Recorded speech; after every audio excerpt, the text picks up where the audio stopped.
ఒకసారి తెనాలి గ్రామంలో దొంగతనాలు ఎక్కువయ్యాయి. రాజు సభలో ఈ విషయం చర్చకు వచ్చింది. తెనాలి నవ్వుతూ అన్నాడు, దొంగలను పట్టుకోవడం కష్టం కాదు మహారాజా, వారే మన దగ్గరకు వస్తారు.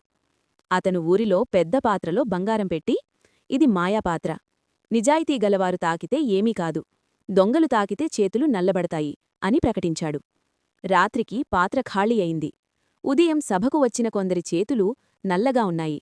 అలా తెనాలి తెలివితో దొంగలను పట్టించాడు. బోధ: తెలివితేటలు ఉంటే సమస్యలకు సులభ పరిష్కారం దొరుకుతుంది. కథ 2.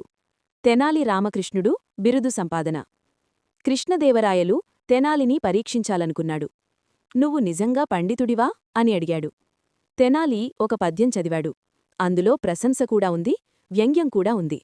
రాజుకు వెంటనే అర్థమైంది, తెనాలి మాటల్లో లోతుందని. ఆనందంతో రాజు తెనాలికి బహుమతులిచ్చి ఆస్థానకవి బిరుదు ఇచ్చాడు.